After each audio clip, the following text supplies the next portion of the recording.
1. Aristóteles em 90 minutos. Paul Straterne. Aristóteles, 384-322 a.C., foi tutor de Alexandre, o Grande. A história não preservou detalhes dessa relação, mas sabemos que mais tarde Alexandre esteve a ponto de assinar a sentença de morte de Aristóteles, esqueceu-se de tomar a providência e, em lugar disso, resolveu invadir a Índia. Não fosse tal fatalidade, teríamos perdido o homem cuja filosofia dominou o pensamento europeu por 1500 anos.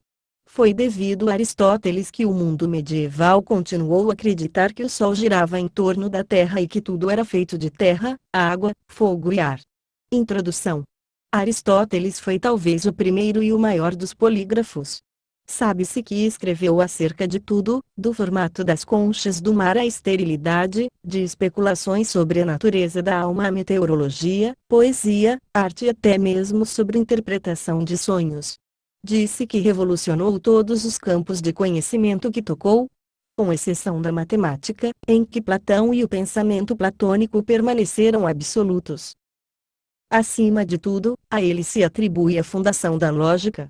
Quando Aristóteles primeiro dividiu o conhecimento humano em categorias isoladas, possibilitou que nossa maneira de entender o mundo se desenvolvesse de forma sistemática. Nos séculos recentes, porém, esse conhecimento se expandiu a tal ponto que passou a ser seriamente prejudicado por essa categorização. Esses sistemas de pensamento permitiram que o conhecimento se desenvolvesse apenas ao longo de certos caminhos predeterminados, muitos dos quais corriam o risco de se esgotar. Foi necessária uma abordagem radicalmente diferente. A consequência é o moderno mundo da ciência.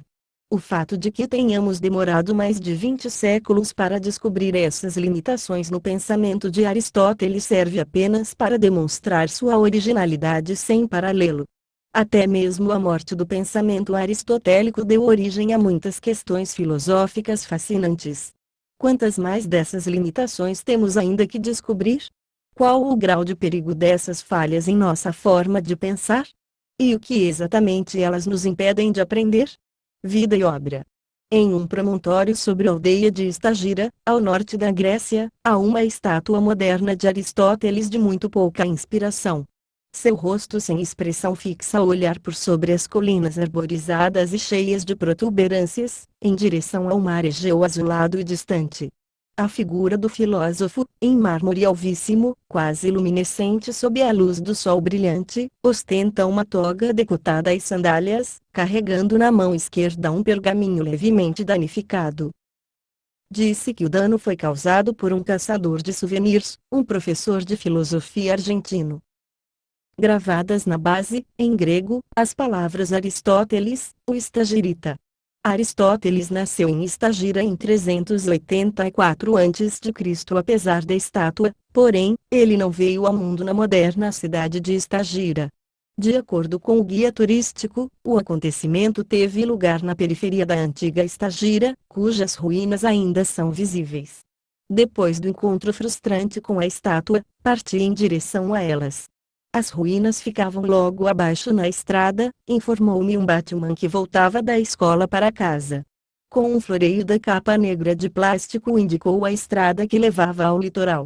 Depois de caminhar uma hora sob calor intenso, descendo a tortuosa estrada até a costa com trovões nefastos ecoando ao redor das montanhas rochosas, finalmente consegui uma carona até Stratoni, uma estranha mistura de refúgio abandonado à beira-mar e vila de mineração. A velha Estagira estava situada em algum lugar fora da estrada, um pouco mais ao norte, disse-me um carpinteiro que reparava a placa vazia do café fechado. Logo descobriria que poucos carros passavam por aquela estrada em outubro. As tempestades de outono nessa região, quando finalmente rompem, são às vezes muito intensas.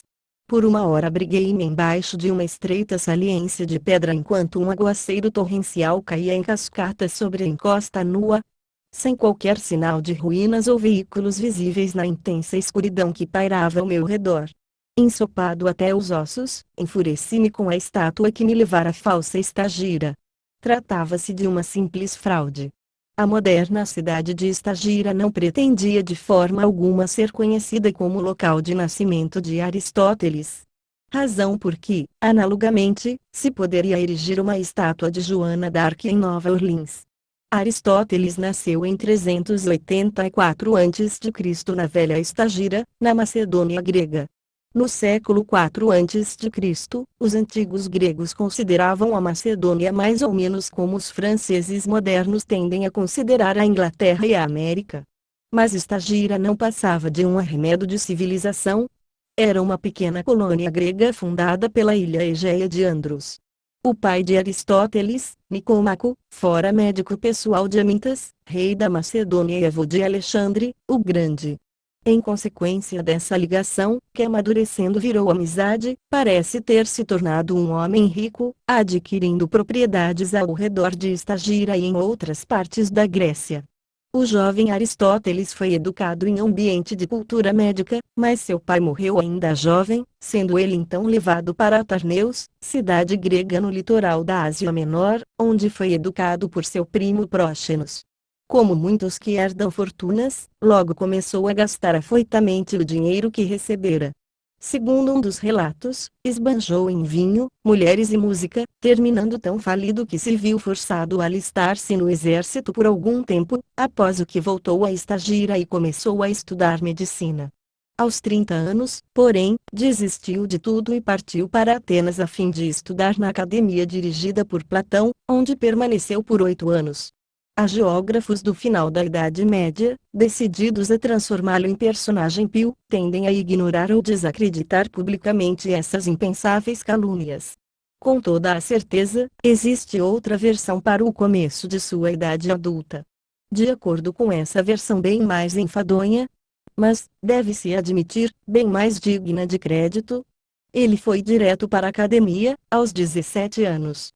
No entanto, até mesmo algumas fontes que sustentam essa versão aludem a um breve interlúdio de vinho e rosas. De toda forma, Aristóteles logo se estabeleceu para um período de estudo intenso na academia, firmando-se rapidamente como a mente mais requintada de sua geração.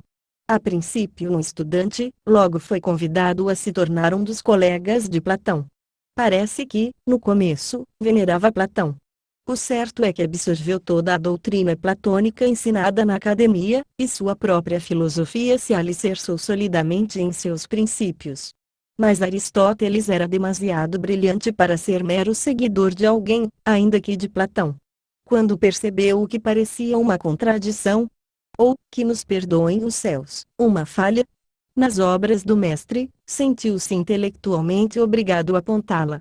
Esse hábito logo começou a irritar Platão e, embora pareça que não tenham discutido, tudo leva a crer que os dois maiores espíritos da época julgaram político manter certa distância. Sabe-se que Platão se referia a Aristóteles como espírito sobre pernas e chamava sua casa loja de leitura. Esta última observação alude à famosa coleção de pergaminhos antigos de Aristóteles, que tinha por hábito comprar tantos pergaminhos raros de obras antigas quantos conseguisse tocar com as mãos e foi um dos primeiros cidadãos a possuir uma biblioteca particular. O jovem acadêmico evidentemente recebia a renda considerável das propriedades por ele herdadas, logo tornando-se conhecido em Atenas por suas maneiras finas e por seu estilo de vida sofisticado, ou, antes, erudito. Diz a tradição que era um indivíduo magro, de pernas longas, que tropeçava nos ss ao falar. Talvez para compensar esse problema passou a vestir-se de maneira elegante, adotando sempre a última moda em sandálias e togas e adornando os dedos com anéis de muito bom gosto. Mesmo Platão, que não era pobre, invejava a biblioteca de Aristóteles. No entanto, apesar de seu estilo de vida refinado e confortável, suas primeiras obras, hoje perdidas, eram principalmente diálogos em que se discutia a futilidade básica da existência e as alegrias do porvir. Aristóteles tinha uma inclinação natural para o aspecto prático e científico, o que o levou a analisar as ideias de Platão de maneira cada vez mais realista. Platão acreditava que o mundo particular que percebemos ao nosso redor é mera aparência. A realidade última acha-se num distante mundo das ideias, que assemelham-se a formas ou ideais. Os objetos particulares do mundo que percebemos apenas se tornam reais através da participação nesse mundo definitivo das ideias. Dessa forma, um gato específico, assim como o preto que vejo deitado na cadeira, é um gato apenas porque participa da ideia ou forma definitiva de gato, e é preto apenas na medida em que participa da ideia ou ideal de pretume. A única realidade verdadeira acha-se além do mundo que percebemos, no campo definitivo das ideias. Enquanto Platão focaliza o universo do ponto de vista essencialmente religioso, Aristóteles tende para o científico. Isso fez com que não se inclinasse a rejeitar o mundo ao nosso redor por considerá-lo irreal. Contudo, continuou a dividir as coisas em substâncias primárias e secundárias. Só que para ele as substâncias primárias eram os objetos específicos do mundo e as secundárias as ideias ou formas. A princípio ele de fato hesitou ao tentar definir qual dessas substâncias era efetivamente a realidade definitiva, em parte por respeito a Platão. Seu velho professor, afinal, fora o primeiro a apresentar esta concepção. Mas pouco a pouco deixava-se cada vez mais convencer de que vivia no mundo real e afastou-se das conclusões de Platão.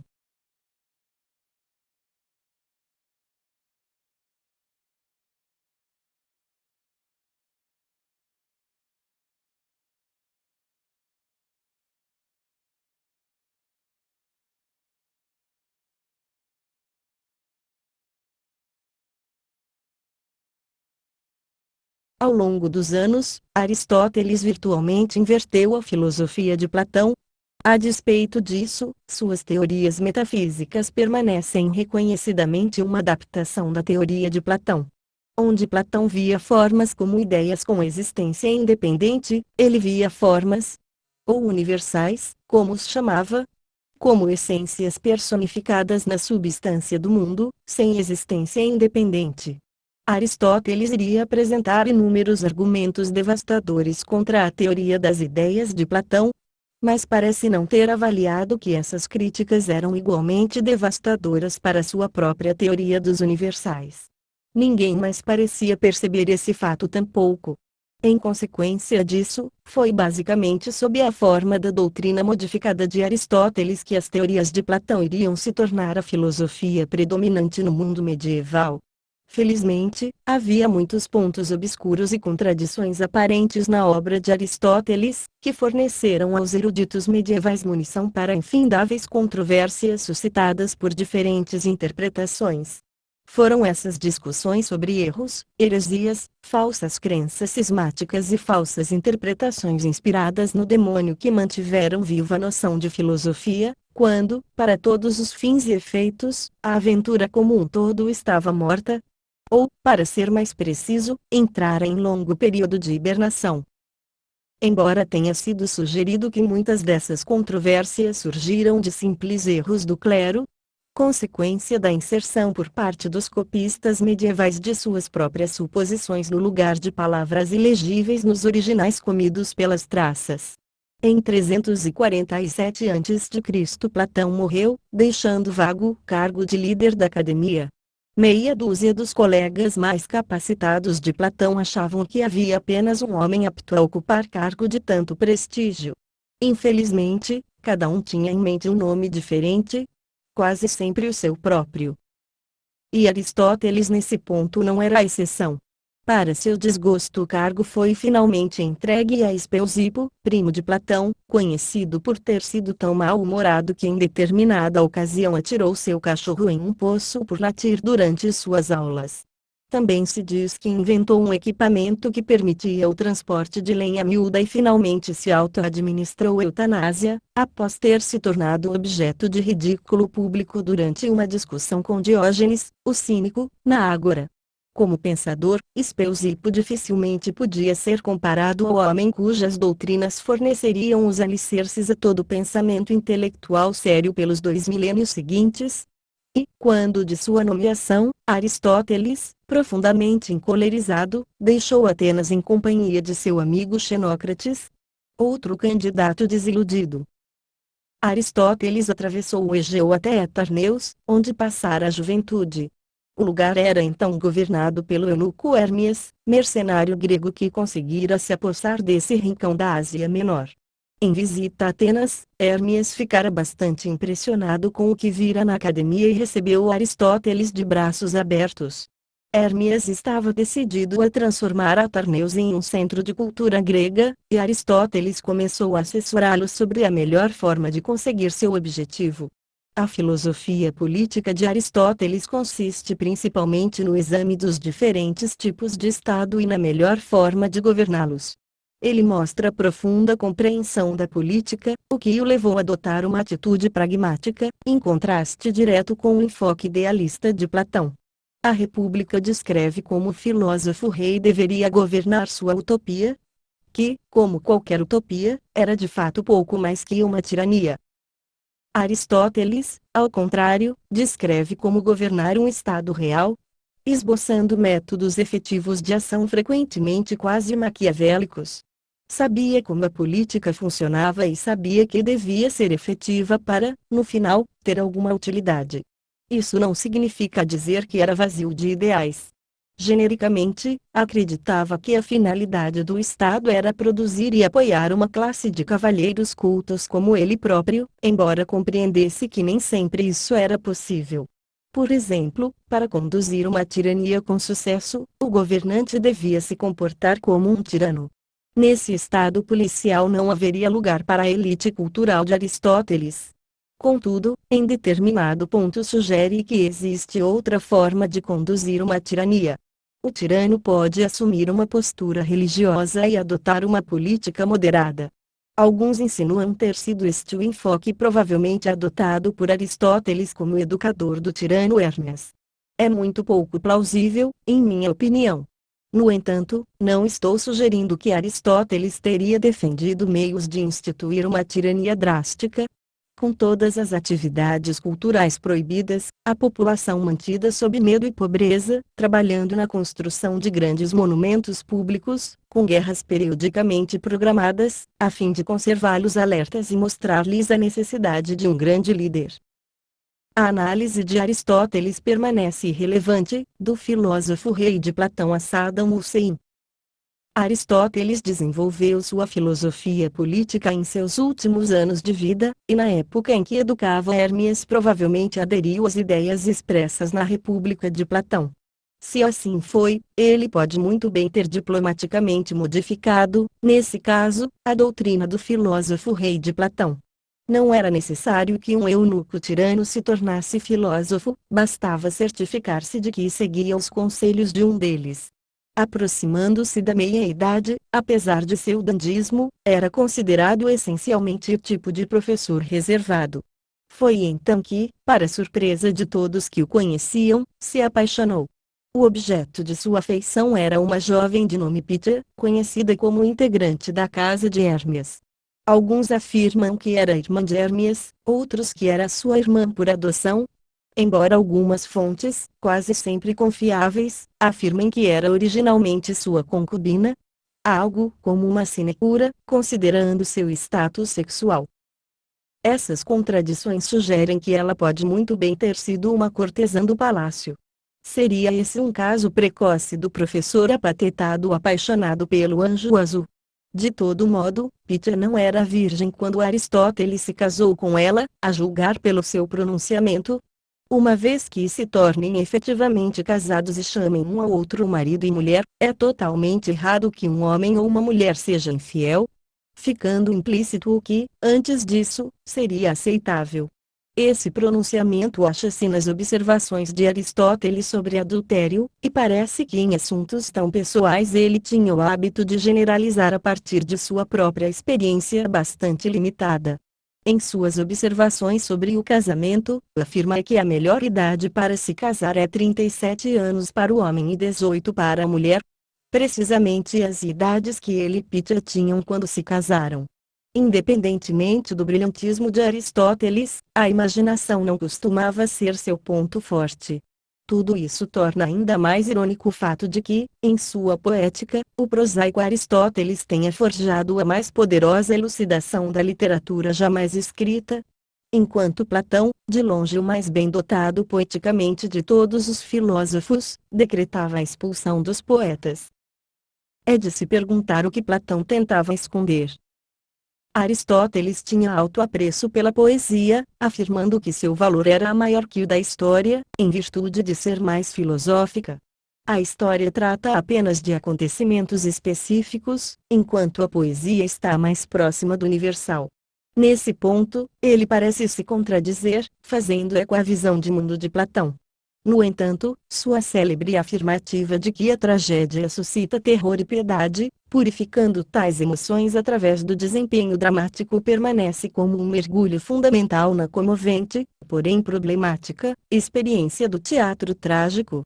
De temperamento denso e essencialmente sério, Aristóteles considerava superficial a comédia. Em sua opinião, a comédia consiste na imitação de indivíduos inferiores, e a comicidade em uma mera forma de feiura sem dor. A estética tenta apenas organizar a desordem estabelecida pela arte, e os teóricos da comédia via de regra terminam tentando se equilibrar em casca de banana. Aristóteles não é exceção, observando que para começar, a comédia não era levada a sério.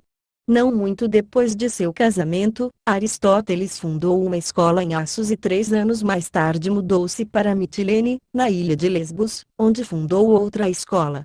Sabe-se que, por essa época, Aristóteles estava profundamente interessado na classificação de plantas e animais. Um de seus refúgios preferidos para a caça de diferentes espécimes eram as praias do Golfo Erissos, cujas águas calmas e azuis sob o Monte Olimpo são tão idílicas hoje quanto devem ter sido então. Na primavera as encostas se cobrem de um tapete de flores multicoloridas, e no tempo de Aristóteles deve ter havido lobos, javalis selvagens, linces e até mesmo ursos nas montanhas. O primeiro paraíso dos naturalistas para o primeiro naturalista. Em suas obras sobre a natureza, Aristóteles tentou descobrir uma hierarquia de classes e espécies, mas foi sufocado pelo súbito volume de suas pesquisas. Ele estava convencido de que a natureza tinha uma finalidade e que cada traço específico de um animal existia para cumprir uma determinada função. A natureza nada faz em vão, observava. Bem mais de 2000 anos transcorreriam antes que a biologia fizesse qualquer progresso efetivo nesse campo, com a noção de Darwin sobre evolução. Por essa época Aristóteles adquirira a reputação de líder intelectual de toda a Grécia.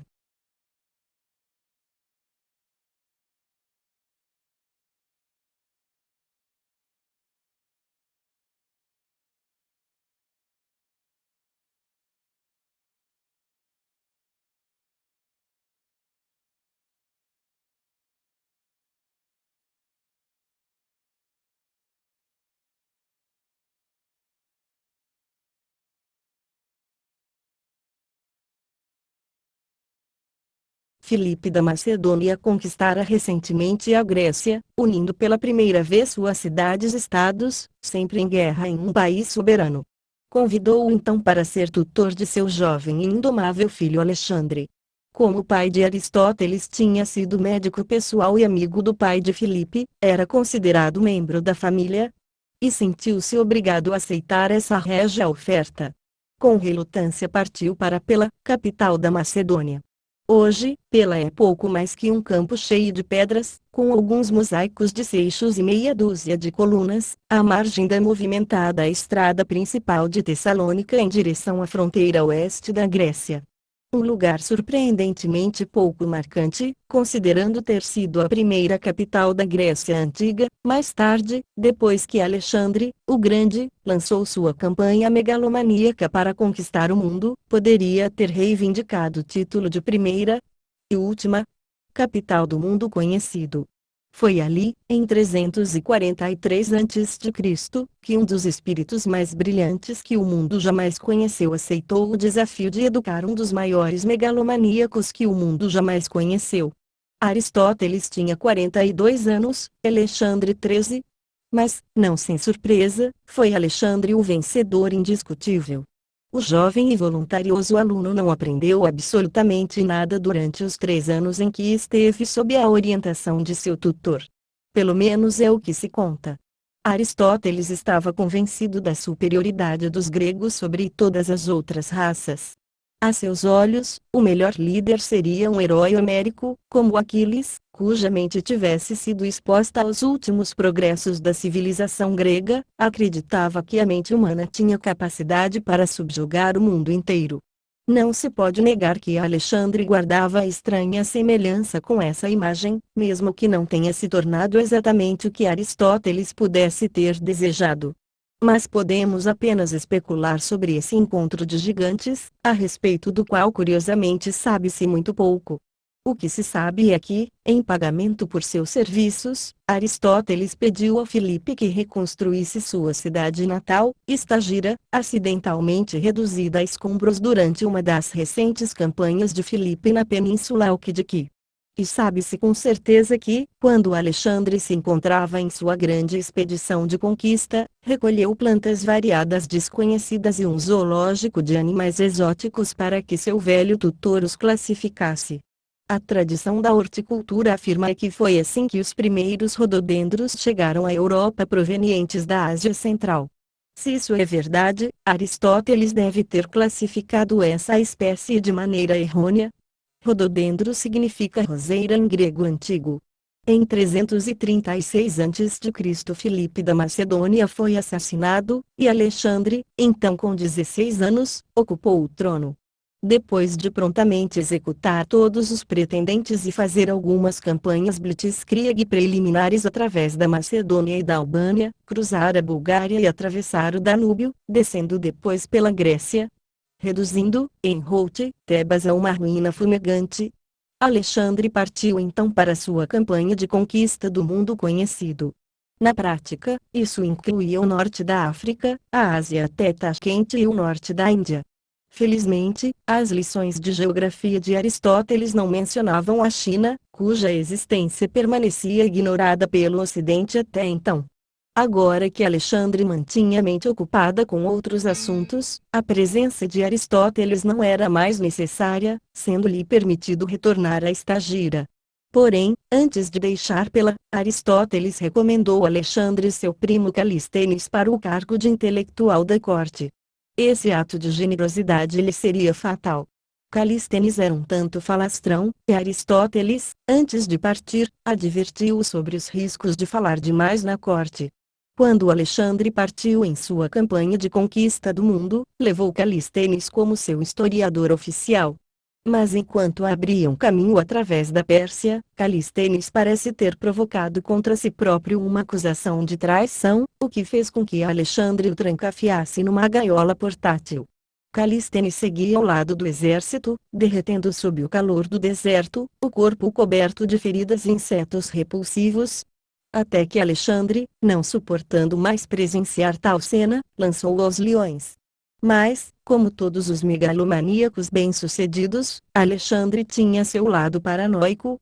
Culpou Aristóteles pela traição de Calístenes.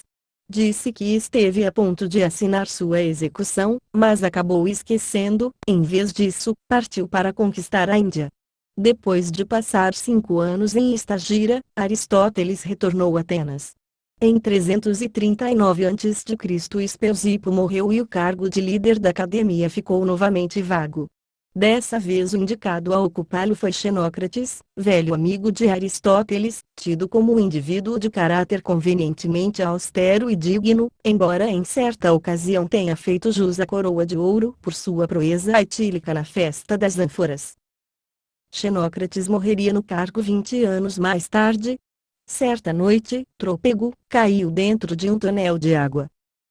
Aristóteles irritou-se de tal forma por ter sido novamente preterido que decidiu fundar uma escola rival própria. Instalou-a num grande ginásio fora dos muros da cidade, ao pé do Monte Licabeto. O ginásio ficava colado ao templo de Apolo Lício. Apolo sob a forma de lobo. Daí a escola de Aristóteles ter ficado conhecida como Liceu. O nome resiste até hoje, mais adequadamente na palavra francesa lycée. Embora a razão precisa para a grande escola aristotélica ser também celebrada em nomes de salões de dança e teatros não seja tão clara. O liceu original de Aristóteles certamente ensinava uma ampla gama de assuntos, mas as danças de salão e a arte de representar não alcançariam status acadêmico pleno até o século XX, no centro-oeste americano. O liceu parecia-se muito mais com uma universidade moderna do que academia. De 10 em 10 dias, era eleito um novo líder para o conselho de estudantes, havia cursos independentes que competiam pelos alunos, e até mesmo tentativas ocasionais de instituir um calendário de atividades eram feitas.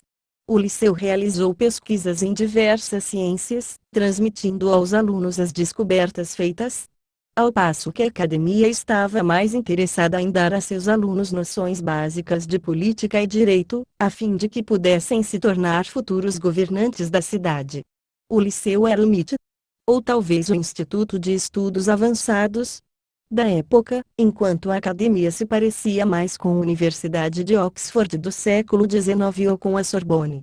As diferenças entre o liceu e a academia ilustram de forma adequada as divergências entre as filosofias de Aristóteles e Platão.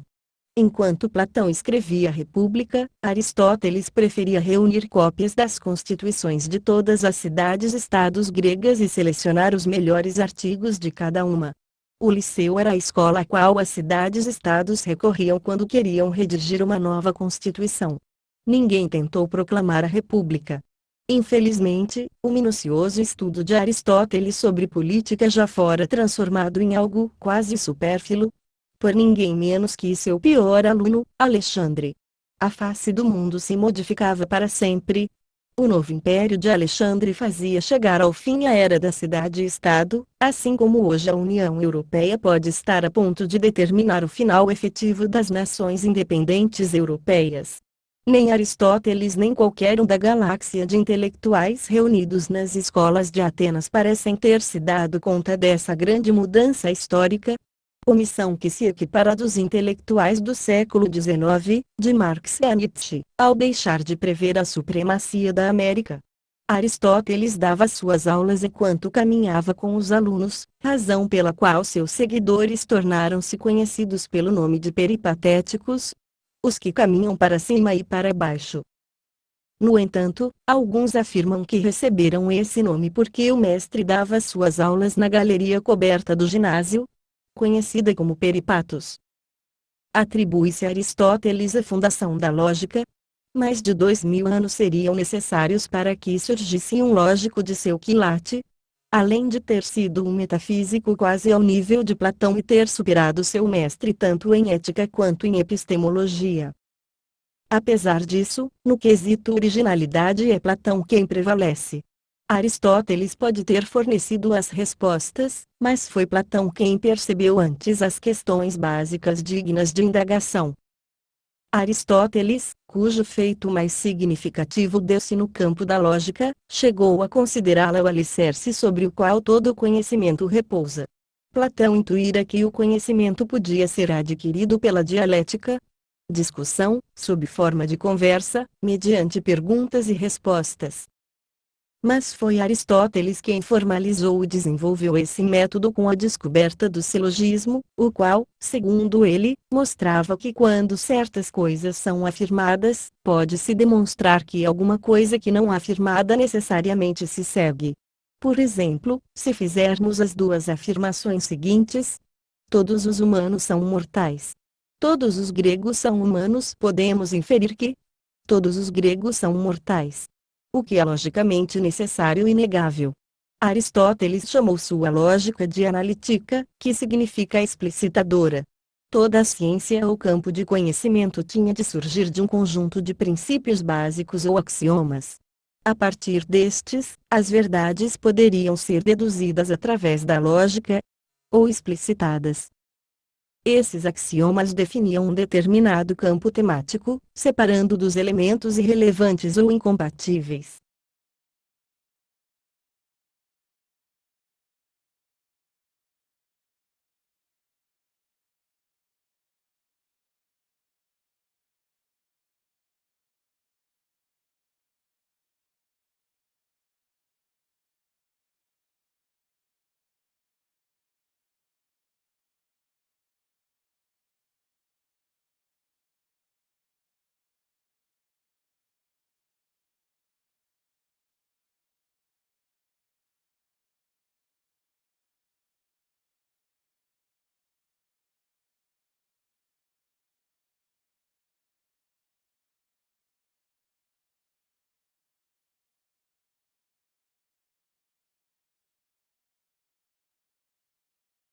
Biologia e poesia, por exemplo, partiam de premissas mutuamente excludentes. Dessa forma, os animais mitológicos não faziam parte da biologia e a biologia não precisava ser escrita sob a forma de poesia. Esse enfoque lógico liberou campos inteiros de conhecimento, fornecendo-lhes potencial para descobrir conjuntos novos e completos de verdades. Seriam necessários 2 milênios antes que essas definições se tornassem um ponto de estrangulamento, restringindo o desenvolvimento do conhecimento humano. O pensamento de Aristóteles foi filosofia por muitos séculos adiante. Na Idade Média chegou a ser considerado um evangelho, o que impediu que continuasse a se desenvolver. Esse mesmo pensamento pode ter construído o edifício intelectual do mundo medieval, mas mal se pode atribuir ao autor a responsabilidade por ele ter se tornado uma prisão. O próprio Aristóteles jamais teria permitido isso. Suas obras são permeadas pelo tipo de inconsistência que mostra um espírito em permanente questionamento e evolução. Ele preferiu investigar o funcionamento real do mundo, ao invés da mera especulação sobre sua natureza. Até mesmo seus erros são, com frequência, expressos poeticamente. O ódio é o sangue fervendo em torno do coração, o azul do olho vem do céu. Num estilo tipicamente grego, viu a educação como o caminho pelo qual a humanidade poderia avançar, acreditando que um homem educado diferia do que não possuía educação tanto quanto os mortos dos vivos. No entanto, o lugar que atribuía à educação não era revestido de um otimismo raso. É um adorno na prosperidade e um refúgio na adversidade. Ele pode até ter se tornado, no final de sua vida, um pouco pedante, mas há indicações de que tenha tido sua cota de sofrimento. Permaneceu professor durante toda a vida e nunca pleiteou cargo público, porém nenhum homem em toda a história humana jamais teve, e dificilmente terá, influência tão duradoura sobre o mundo. Pelo menos até aparecer o monstro que aperte o botão nuclear. Nisso tivemos sorte, pois Aristóteles parece ter sido um bom homem. Para ele o objetivo da humanidade era a conquista da felicidade, que ele definia como a concretização do melhor de que somos capazes. Mas o que é o melhor de que somos capazes? Na opinião de Aristóteles, a razão é a mais elevada faculdade do homem. Por isso mesmo, o melhor e o mais feliz dos homens ocupa o máximo de seu tempo na mais pura atividade da razão, que é a teorização. É uma visão demasiado professoral e inocente da felicidade. O hedonismo como uma conquista puramente teórica. Poucos no mundo real subscreveriam essa conclusão. É discutível que Alexandre, o discípulo de Aristóteles, tenha buscado a concretização do melhor de que era capaz, infligindo sofrimento e morte a milhares sem conta ao longo do processo. No entanto, também se pode argumentar que Aristóteles tentou reprimir esses excessos morais com sua famosa doutrina de que a virtude está no meio. Segundo essa doutrina, toda virtude se encontra no meio de dois extremos. Infelizmente, isso leva apenas à mediocridade ou aos artifícios verbais. Afirmar que o ato de dizer a verdade é meio caminho entre dizer uma mentira e corrigir uma falsidade é engenhoso, porém eticamente vão. Aristóteles não postulou isso, mas teria tido necessidade de apresentar algo nessa linha, a fim de preencher a lacuna existente em seu argumento sobre o meio. Nos últimos anos de vida de Aristóteles, sua mulher, Pitia, morreu. O casamento obviamente se ajustava a ele, pois em seguida se casou com sua criada Herpilis, que viria a ser mãe de seu primeiro filho, Nicômaco. Em 323 a.C., no entanto, chegaram a Atenas notícias da morte de Alexandre na Babilônia, ao final de uma prolongada competição etílica com seus generais. Os atenienses há muito se ressentiam por estar sob o domínio dos incultos macedônios e, com a morte de Alexandre, deram vazão a seus sentimentos. Aristóteles, que nascera na Macedônia e obtivera renome por ter sido tutor de seu mais competente rebento, tornou-se vítima dessa onda de antimacedonismo. Foi denunciado como ímpio numa acusação forjada, tendo seu acusador, o hierofante Eurímedon, citado o elogio que escrevera 20 anos antes, quando da morte de seu benfeitor, o eunuco Hermes de Etarneus. A multidão exigia vítimas, e Aristóteles teria sido sem dúvida condenado à morte. Mas ele não era feito do mesmo material de Sócrates, não tinha inclinação para o martírio. Sabiamente, abandonou a cidade para evitar que Atenas assassinasse 2 vezes a filosofia. Não foi uma decisão fácil, no entanto. Significava que teria que abandonar seu amado Liceu para sempre. Destituído de sua biblioteca e do acesso a seus arquivos de pesquisa, o velho filósofo isolou-se então em uma propriedade herdada de sua mãe, em Calcis, cidade localizada a 50 quilômetros ao norte de Atenas, na extensa ilha de Eubéia, no ponto em que ela se separa do continente por um estreito canal. As águas desse canal sujeitam-se a um fenômeno inexplicável. Embora o Egeu virtualmente não sofra efeito das marés, um fluxo rápido corre através do canal, mudando de direção, por razões que não se podem justificar, cerca de 12 vezes por dia. Uma antiga lenda local sugere que Aristóteles passou dias quebrando a cabeça à cata de uma explicação para o fenômeno. E quando, pela primeira vez na vida, viu-se derrotado, pulou na água e se afogou.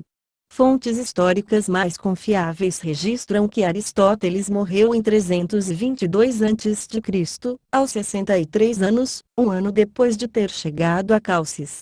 Disse que morreu de uma doença estomacal, embora uma fonte sustente que cometeu suicídio bebendo acônito, veneno extraído do ranúnculo.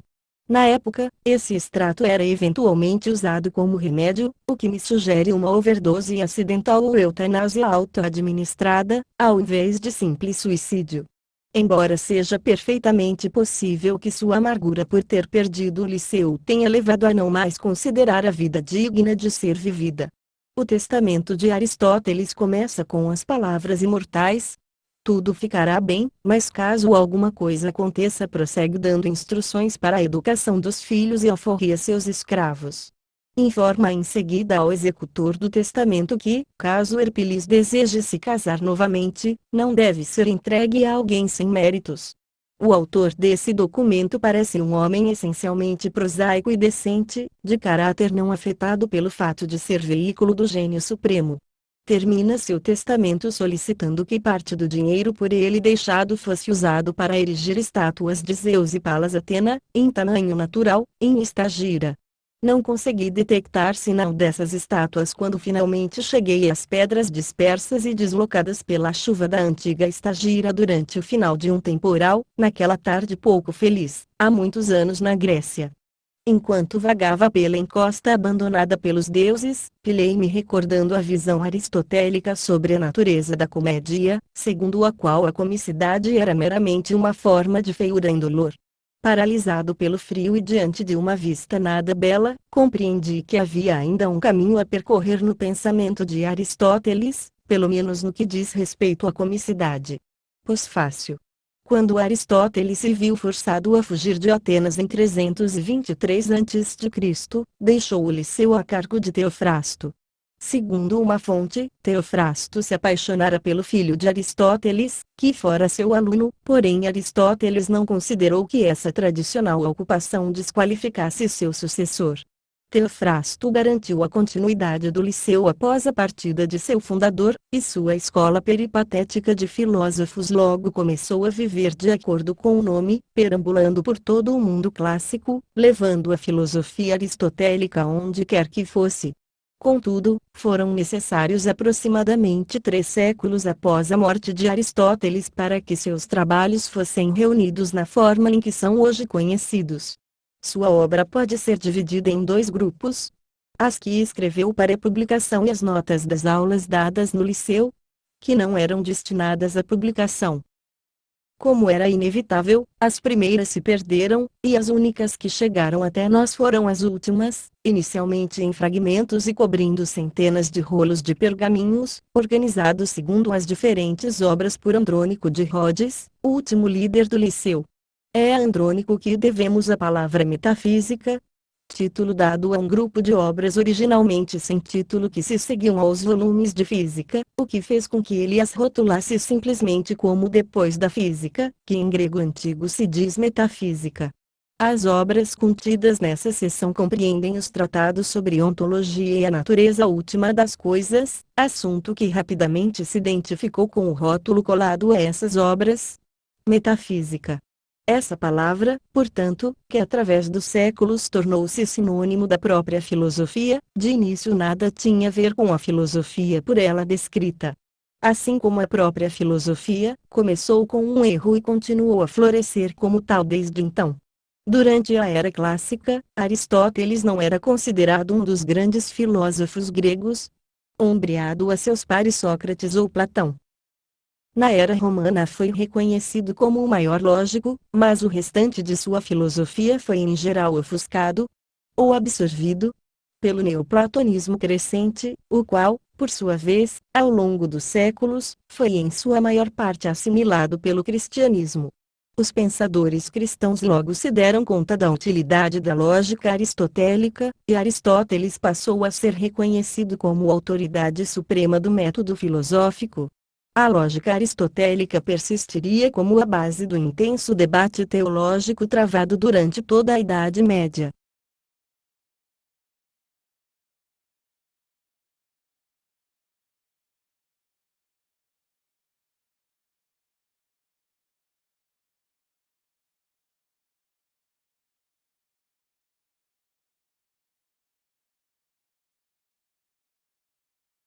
Os ativos monges intelectuais entregavam-se à busca minuciosa de argumentos lógicos, as mentes mais refinadas utilizando-se dessa prática na caça aos heréticos. A lógica aristotélica, inquestionável do ponto de vista teológico, tornou-se, assim, parte do cânone cristão. No entanto, paralelamente a esse desenvolvimento cristão europeu do pensamento de Aristóteles, havia um outro, oriental, tão importante quanto o primeiro, e que teria consequências profundas sobre a Europa medieval. Durante os primeiros séculos do primeiro milênio depois de Cristo, o corpo principal da obra de Aristóteles permaneceu desconhecido do mundo ocidental. Apenas no Oriente Médio continuaram os eruditos a estudar o pleno alcance de sua filosofia. O século VII testemunharia o surgimento do islamismo, seguido da ampla conquista árabe em todo o Oriente Médio. Os intelectuais islâmicos rapidamente reconheceram os méritos da obra de Aristóteles, na qual não encontravam qualquer conflito com sua fé religiosa, e começaram a interpretá-la segundo seus próprios objetivos. Os ensinamentos de Aristóteles foram logo absorvidos, até o ponto em que quase toda a filosofia islâmica decorreu de interpretações de seu pensamento. Foram os árabes os primeiros a compreender que Aristóteles era um dos grandes filósofos. Enquanto o mundo ocidental mergulhava na Idade das Trevas, o mundo islâmico continuou a se desenvolver intelectualmente.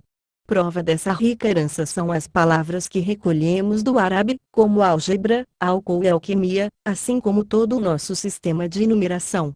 A filosofia aristotélica viria a ser desenvolvida por dois grandes estudiosos islâmicos. Abu Bakr al-Husayn ibn Abd Allah ibn Sina, felizmente conhecido entre nós como Avicena, nasceu na Pérsia no final do século X e se tornaria um dos maiores cientistas filósofos do mundo islâmico. Sua volumosa obra sobre medicina está entre as melhores já escritas, tentativa nobre de resgatar este assunto da charlatanice de que sempre foi alvo. Avicena tentou até mesmo reparar o que via como embustes na obra de Aristóteles. Percebeu vários problemas não abordados e chegou a fornecer-lhes respostas tal como Aristóteles teria feito caso os tivesse visto. Suas tentativas de tornar o pensamento aristotélico mais sistemático são magistrais e promovem a aglutinação de várias conclusões isoladas. Infelizmente, grande parte desse trabalho determinou o fim de opções que Aristóteles sempre quisera deixar em aberto, pois sabia que não podíamos saber tudo. A Avicena tinha percepção diferente. O outro grande comentador islâmico de Aristóteles foi Averroes, que viveu na Espanha moura, no século XII, e se tornou um misto de médico e filósofo dos califas de Córdoba. Averroes estava convencido de que a filosofia, em particular a filosofia de Aristóteles, era o verdadeiro caminho para a verdade, as revelações místicas eram apenas uma maneira inferior de se chegar a Deus.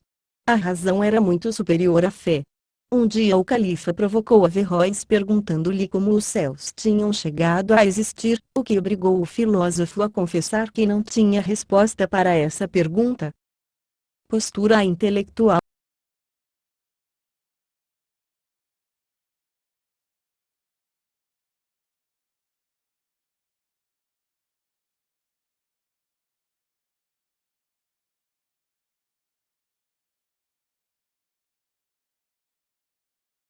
nem sempre sabe ser adotada diante de um califa que emprega alguém para responder a tais questões.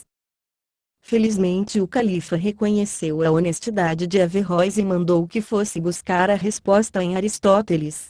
Pelos 30 anos seguintes Averroes escreveu uma sequência infinita de comentários e interpretações sobre a obra de Aristóteles.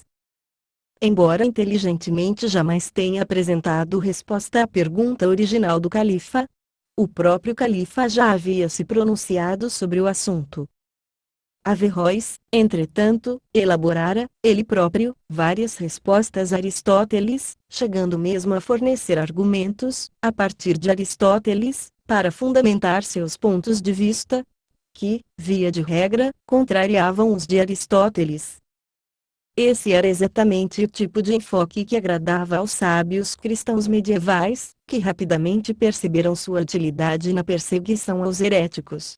Traduções dos comentários de Averroes sobre Aristóteles logo começaram a circular em Paris, o grande centro de cultura da época. Mas não demorou muito para que os averroístas, como se tornaram conhecidos, se vissem em dificuldades. Aristóteles podia ter sido aceito pela Igreja, mas esses novos ensinamentos sobre ele eram perigosamente heterodoxos. Diante do conflito entre razão e fé, não poderia haver dúvida quanto à supremacia da fé.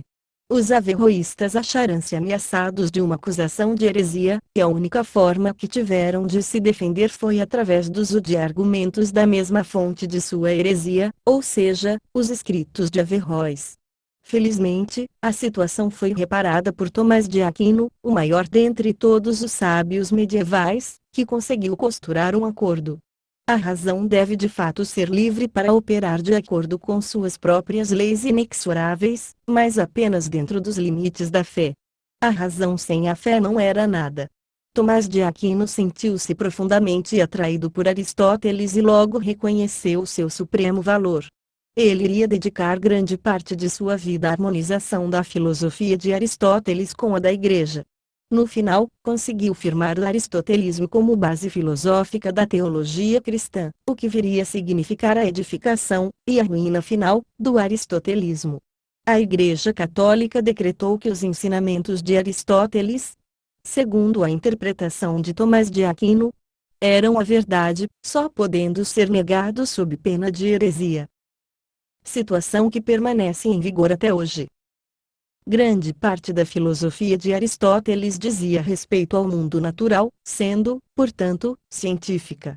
A ciência, como a filosofia, faz pronunciamentos aparentemente verdadeiros, mas que mais tarde revelam-se falsos, necessitando ser modificados à medida que nossa compreensão do mundo avança. Ao declarar que a obra de Aristóteles era como a Sagrada Escritura, a Igreja se viu numa encruzilhada, e, no caso, nos confins de uma terra plana. O conflito que se avizinhava entre a Igreja e a descoberta científica foi, dessa forma, inevitável. Aristóteles não é responsável por esse conflito entre razão e fé, não resolvido de forma satisfatória no pensamento ocidental até este século. Mesmo com a morte do pensamento aristotélico, Aristóteles continuou a desempenhar um papel na filosofia moderna. Thomas Kuhn, filósofo da ciência contemporâneo, profundo admirador de Aristóteles, declarou-se perplexo com o fato de que um gênio supremo também pudesse ser responsável por tantos erros simples. Por exemplo, a despeito de alguns dos primeiros filósofos terem compreendido que a Terra girava em torno do Sol, Aristóteles permaneceu convicto de que a Terra era o centro do universo, erro que limitou seriamente o conhecimento da astronomia por mais de 1 milênio e meio. O pensamento científico, da mesma forma, teve seu desenvolvimento retardado pela crença de Aristóteles de que o mundo era constituído de 4 elementos primários: terra, ar, fogo e água. O estudo de Kuhn sobre os erros de Aristóteles levou-o a formular sua noção de paradigma, que revolucionou nosso pensamento sobre a filosofia da ciência, e teve também aplicações muito além desse campo. Segundo Kuhn, Aristóteles foi levado ao erro em decorrência da maneira como ele e seus contemporâneos viam o mundo, o paradigma de seu pensamento. Os gregos antigos acreditavam que o mundo era constituído essencialmente de qualidades, forma, objetivo, etc. Ao adotar essa visão de mundo, eles estavam fadados a chegar a inúmeras conclusões errôneas, tais como as que arruinaram o pensamento de Aristóteles.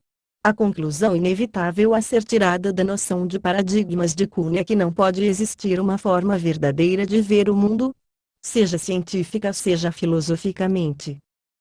As conclusões a que chegamos dependem basicamente dos paradigmas que adotamos, o modo que escolhemos para pensar o mundo. Em outras palavras, não existe verdade definitiva. Citações-chave. Fazemos guerra para poder viver em paz. Ética Nicômaco, livro 10, 1177 b. 5, 6. O bem do homem nos aparece como uma atividade da alma em consonância com a virtude, e, se há mais de uma virtude, com a melhor e mais completa. Mas é preciso ajuntar numa vida completa. Porquanto uma andorinha não faz verão, nem um dia tampouco, e da mesma forma um dia, ou um breve espaço de tempo, não faz um homem feliz e venturoso. Ética Nicômaco, livro 1, 1098 a 16, 19.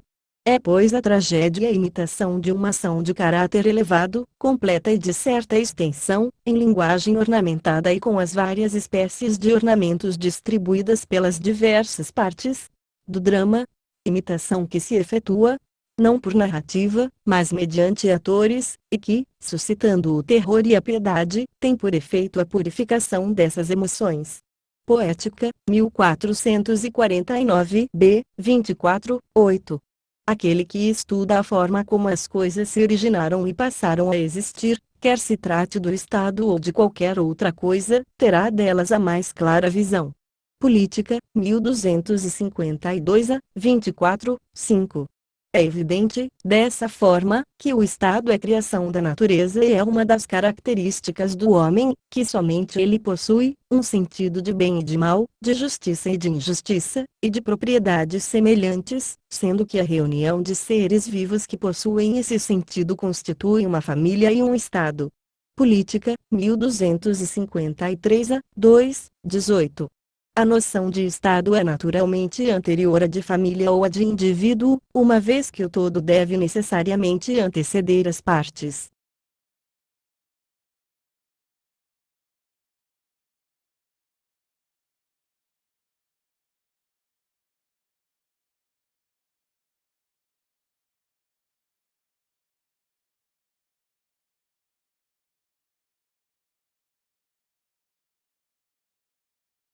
Se destrói o homem como um todo, não se pode dizer que um pé ou mão permaneceu, a menos que se olhe para eles como se fossem feitos de pedra, pois certamente estarão mortos.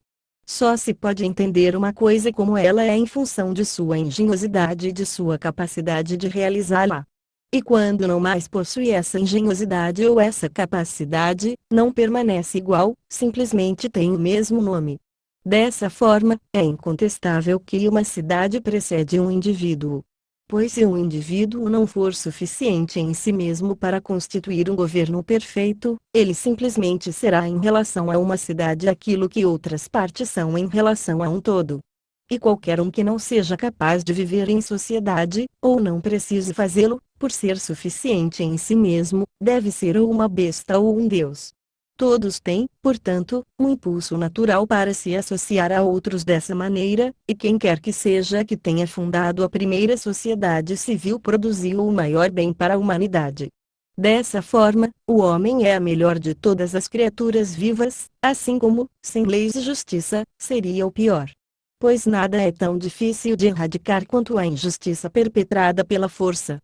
Mas o homem nasce com essa força, que é tanto prudência quanto valor, e ela pode ser usada tanto para fins justos quanto para objetivos injustos. Aqueles que abusarem dessa força serão os seres mais iníquos, concupiscentes e insaciáveis jamais imaginados. Por outro lado, a justiça é o que aproxima os homens do Estado, pois a administração da justiça, que consiste em determinar o que é justo, é o princípio da ordem na sociedade política. Política, 1253 a 25, 40. Os democratas sustentam que a democracia é o que a maioria decide, aqueles que são a favor das oligarquias acreditam que os que possuem mais riqueza deveriam ser os responsáveis pelas decisões. Mas ambas as formas são injustas. Se seguirmos o que é proposto por poucos, logo teremos uma tirania.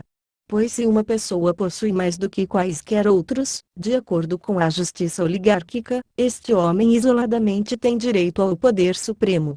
Por outro lado, se a superioridade numérica prevalecer como critério, perpetrar-se-á a injustiça mediante o confisco das propriedades dos ricos, que estarão em minoria e sem direito à palavra. A noção de igualdade, a qual ambas as partes aquecerão, deve portanto derivar da definição de direito comum a ambas. Política, 1318 a 19, 28. O que precede basta para provar que os seres matemáticos não são substâncias em grau mais eminente do que os corpos, que não são anteriores aos sensíveis quanto ao ser, mas apenas quanto à definição, e que não podem ter em lugar algum uma existência separada. Mas, como tampouco é possível que existam nos sensíveis, torna-se evidente que não existem em absoluto, ou existem em algum sentido especial e restrito. Com efeito, existir tem muitas significações. Metafísica, 1077 b. 12, 17. Naquilo que diz respeito aos corpos naturais, alguns têm vida e outros não. Isso equivale a dizer que alguns são capazes de nutrirem a si mesmos, de crescer e de se decompor. Dessa forma, todos os corpos naturais vivos, que devem ser substância, devem também ser uma substância complexa. Mas, já que é um corpo de natureza específica, ou seja, que contém vida, o corpo não pode ser alma. Porque um corpo é um sujeito, e não alguma coisa atribuída a um sujeito, e dessa forma é matéria. A alma é portanto substância no sentido de que é a forma de um corpo natural, que é potencialmente dotado de vida. Substância nesse sentido é realidade. Dessa forma, a alma é a realidade do corpo vivo. Mas a realidade tem dois sentidos, semelhantes à posse do conhecimento e ao uso do conhecimento. A realidade de que estamos falando é similar à posse do conhecimento. Porque tanto dormir quanto acordar exigem a presença de uma alma. E acordar equivale ao uso do conhecimento, enquanto dormir se assemelha à posse do conhecimento sem que se utilize. De Anima, 412 a 17, 26. É óbvio que há causas, e muitas. São elas descobertas quando começamos a indagar? Por que isto aconteceu? Isso nos faz retroceder a diversas questões básicas. Quando nos defrontamos com coisas imutáveis, resta-nos a pergunta: o que é isto? Por exemplo, em matemática tudo se resume à definição de uma linha reta ou do número ou de coisa semelhante. Ou em outros casos, poderíamos ser levados a perguntar: o que provocou essa mudança? Como, por exemplo, por que essas pessoas foram para a guerra? A resposta nesse caso poderia ser: por causa de invasões de fronteira. Ou poderia ser por conta da finalidade da coisa em si. Em outras palavras, lutaram por poder. Em outra categoria, onde as coisas passam a existir, sua finalidade será a matéria. Evidentemente, essas são as causas. Existem vários tipos diferentes de causa e qualquer um que queira entender a natureza deveria saber como desvendá-las. De fato, há 4 tipos diferentes: matéria, forma, o que quer que seja que provoque a mudança e qualquer que seja a finalidade da coisa. Física, 198 a 14, 24. Dessa forma, sendo o movimento eterno, se existe uma causa inicial, ela também deve ser eterna e nesse caso é suficiente admitir que há apenas uma causa, a primeira por as coisas estacionárias em movimento, e sendo esta eterna se constituirá em princípio de movimento para todas as outras coisas. Física, 259 a 7, 14. Aristóteles escreveu e pensou de forma tão original a respeito de tantas coisas que fatalmente perceberia algumas delas erroneamente.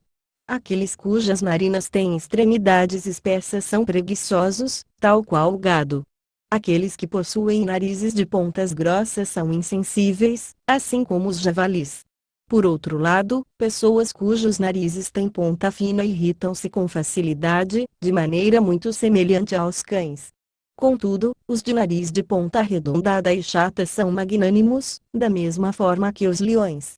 Pessoas de nariz de ponta fina são como pássaros, mas quando o nariz é curvo e se lança diretamente da testa são passíveis de comportamento despudorado, assim como os corvos. Fisiognomia, 6, 28, 36. Foi grande a contribuição de Aristóteles no estabelecimento da pesquisa e da categorização científicas. Suas realizações são extraordinárias, principalmente se considerarmos grande parte das provas e do material então existentes, alguns dos quais ele registrou. Diz-se na Arábia que há uma espécie de hiena que paralisa sua presa tão somente com sua presença. Se essa hiena pisar sobre a sombra de um homem, ela não apenas o paralisará, mas o transformará num ser totalmente estúpido. Existem 2 rios na Eubéia. O gado que bebe daquele chamado Cerbe se torna branco e aquele que bebe do outro chamado Neleus adquire a cor preta. O rio Reno corre na direção contrária aos outros rios, dirigindo-se para o norte, onde vivem os alemães. No verão suas águas são navegáveis, mas no inverno congelam-se, de forma que as pessoas podem caminhar sobre elas como se fosse sobre terra. Sobre coisas maravilhosas ouvidas, 145, 168.